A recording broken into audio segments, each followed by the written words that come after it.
Guys. What a week it has been. I completely, not even that I forgot, I just haven't had time to react to Shakur Stevenson and Teofimo Lopez. I'm not even going to bother to react to that because shout out Shakur Stevenson. I did think this was going to be a harder test than he made it look. And Teofimo, you just let me down, man. I'm so happy I did not put any money on you, mate. But after the fight, guess who had a little face-off, a little clash? Shakur Stevenson and Conor Benn. And guys, let's play the face. Let's have a look at the face-off first, and then we'll get into everything after. Yeah, don't scare me. You think I'm scared of you? You think I'm scared of you? You think I'm scared of you? Let's make it happen. Let's make it happen. Eddie, we can do it now. I want her. He's smooth. I got him. Okay? You smooth guy. You're a little man. You're a little man. I'll be honest, that was one of the most cringiest fucking face-offs I've ever seen. They're both funny. Shakur saying, you don't scare me. You don't scare me. One thing I will say about that fight, yeah? I'm not saying Conor Benn beats Shakur Stevenson, but one thing I will say, Conor Benn definitely has. I don't like the geezer, don't like him, but I'll give him props where props is due. And the man has heart. And yes, Shakur may be able to jab him for the whole 12 rounds, but guess what? Guess what? The one thing I'll give Conor Benn is that there will be a point in that fight where he will be willing to take a risk and get in Shakur's face and try rough him up a little bit. Not saying it's going to work, but he will be willing to go there and take that risk and force Shakur Stevenson into that sort of fight. And if he can do that, he has a very big chance of winning. I'm not saying he can do it, but I'm saying if he does, if they make this fight and Conor Benn can do that, he has a chance of winning. However, it's a tough ask because from what I saw Shakur do to Teofimo Lopez with that jab alone, like, yeah, long day. I'm so annoyed that, Tank he's just wasting his talent, unfortunately, because he needs to come and save these divisions, the 140s, and, because I would love to see people like Shakur get sparked out. Devin Haney,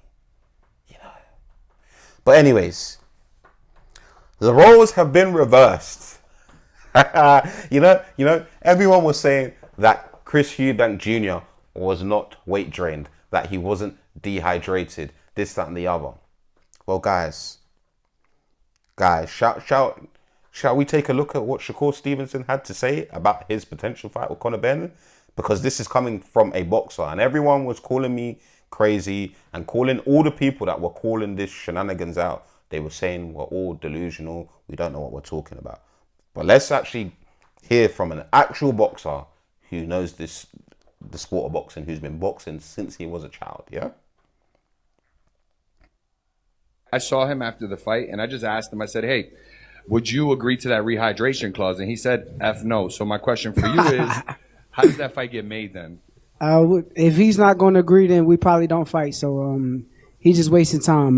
We'll see. But I'm a businessman at the end of the day. And like I said, he did a rehydration clause with Chris Eubank. Chris Eubank was in the ring half dead. Why can't he do the same thing? I saw him after the fight, and I just... Guys, you see, that's coming from Shakur Stevenson. And I'm so happy that he said this. Because from the looks of things, if he doesn't agree to that, he's not getting the fight. And we thank God. We thank God. Because this is what you and your team did to another man. But you don't want to do it because you know it's a risk. You know it's a tough ask. And you know that will hinder you going into that fight. Conor Benn and his team know it. They know it. And if this doesn't... listen... I understand, yes, Chris Eubank Jr. agreed to the terms of the contract. So at the end of the day, Chris Eubank Jr. is to blame, yeah? Because he signed the contract. However, I don't get why, put it this way, if Conor Benn and Eddie Hearn, yeah, and his team know that that rehydration, there's nothing wrong with that dehydration clause. Why won't they agree to it going into the fight with Shakur Stevenson? Guys, tell me that. If it doesn't hinder your performance, if it's not gonna, look at Chris Eubank Jr. He looked half dead in both the fights, especially the second one. So if you know that that's not going to hinder anyone, or that's not going to cause any problems, then why would you not agree to it? I genuinely don't get it. Like, I don't understand it. Guys, please, you see when some of you watch my videos or watch other people's videos and you hear stuff, please listen very well to what people are saying, and don't speak or digest what someone's saying from an emotional standpoint. Use your logical brain. It's to me, this is common sense. And when Chris Eubank Jr. was going to fight Conor Benn from the first fight, I've been saying this. If you take emotion out of all of this and you use your logic, forget that their father's fault, forget that you might like the Benns over the Eubanks, or you like the Eubanks over the Benns. Use your logical mind. If you take them out of the equation. If you as a human being are going to fight someone and you are not allowed, you have to make a certain weight, yeah? And you're not allowed to rehydrate past a certain weight, yeah? Please, how can you be 100% as a person going into a fight? It doesn't make any sense.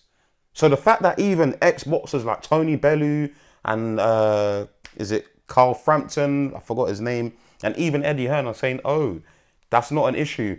Eubank Jr. has been making that weight since whatever. To be completely honest, the cutting of the weight is not necessarily the problem. As much as he was cutting a lot of weight to make 160, it was the rehydration clause. That was the issue. The fact that he was not allowed to rehydrate past 10 pounds. So think about it like this. Chris Eubank Jr. walks around probably 185. Something like that. Cuts down to 160, cuts 25 pounds. And he only rehydrates 10 pounds. And the maddest thing is, when they weighed in the second fight, he weighed in at 168, I believe it was. So he didn't even make the 10 pounds. So please, how could he have been 100%? And I'm so glad that the roles have been reversed. So if Conor Benn does not sign that contract, then it just exposes what type of people him and his team are. Scumbags. You only want to fight people when it's on your terms. You only want to fight people when you can manipulate certain things and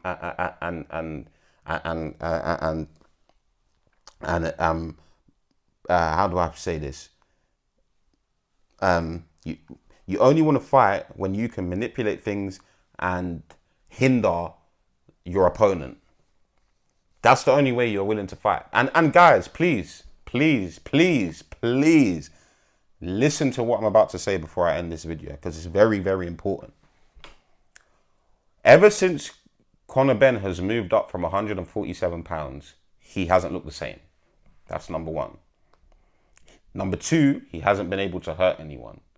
Number three, yes, people are going to say, oh, but he knocked out, he rocked Chris Eubank in the 12th round in the second fight. But guess what? That was a weight-drained Chris Eubank Jr., a dead Chris Eubank Jr., and Conor Benn it actually went to 12 rounds. So to me, it proves he definitely doesn't have the power at this bigger weight class that he thinks he has. And number two, he was definitely taking shit. I don't care what anyone says. When he was at 147 before the Chris Eubank Jr. fight and he got caught with drugs in his system, he was taking shit. I don't care what anyone says. That's my opinion. You don't have to like it. You can like it. It doesn't really matter to me. I'm just giving my opinion. Let me know your thoughts in the comments below. Like and subscribe.